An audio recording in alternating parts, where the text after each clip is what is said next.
तो हम लोग देखते हैं पटना मेट्रो के जो 10 प्रमुख फैक्ट्स हैं। एग्जाम के लिए भी इम्पोर्टेंट है और जानकारी भी रखना चाहिए, क्योंकि आपका जो मेट्रो का परिचालन है पटना में हो गया है। मेट्रो का जो परिचालन आपका जो है ये पटना में हो गया है, जिसका उद्घाटन हमारे बिहार के मुख्यमंत्री नीतीश कुमार के द्वारा 6 अक्टूबर को किया गया है ना। नीतीश कुमार के द्वारा 6 अक्टूबर को किया गया है, डेट को याद रखिएगा। और सार्वजनिक जो सेवा है ये 7 अक्टूबर 2025 से शुरू हो जाएगा, कल ही से प्रारंभ कर दिया जाएगा। पहला परिचालन हो जाएगा आपको 0 माइल से लेकर के भूतनाथ के बीच में, 0 माइल से लेकर के भूतनाथ के बीच में, और 0 माइल से भूतनाथ के बीच में 3 स्टेशन है, और 3 स्टेशनों के बीच की दूरी लगभग 4.3 किलोमीटर हो जाता है जो पहला परिचालन चलेगा। और यहाँ से भी सवाल पूछा जा सकता है। और 6 अक्टूबर का उद्घाटन हुआ है आज ही के दिन, और 7 से सार्वजनिक सभी लोगों के लिए खोल दिया जाएगा। अब यहाँ पर हम लोग देखें तीसरा जो हमारा फैक्ट्स है, मेट्रो सेवा दिन में सुबह 8 बजे से, है ना, सुबह में 8 बजे से रात में 10 बजे तक चलेगी।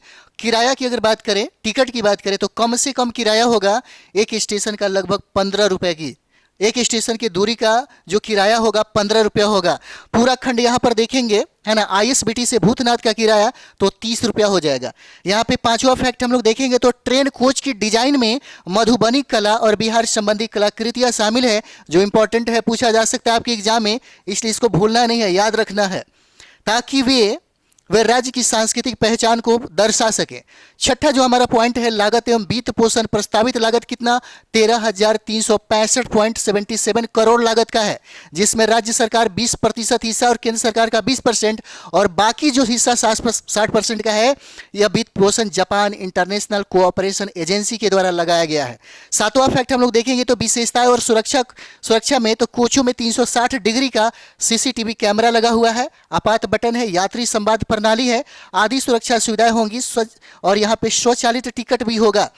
आठवां फैक्ट हम लोग यहाँ पर देखेंगे तो आठवां फैक्ट ये हो जाता है, प्रणाली और आधुनिक कंट्रोल सिस्टम से संचालन सुनिश्चित किया जाएगा, है ना, सुनिश्चित किया जाएगा। और सबसे इंपॉर्टेंट ये है कि पटना अब भारत का 24वां मेट्रो शहर बन गया है, ये इंपॉर्टेंट है, BBI है। 10 नंबर फैक्ट्स यहाँ पर देखिए तो मेट्रो का लक्ष्य है शहर के ट्रैफिक बोझ को कम करना, यात्रा समय घटाना, और सार्वजनिक, है ना, यहाँ पर जो सुविधा है उसको बेहतरीन तरीके से सुनिश्चित करना।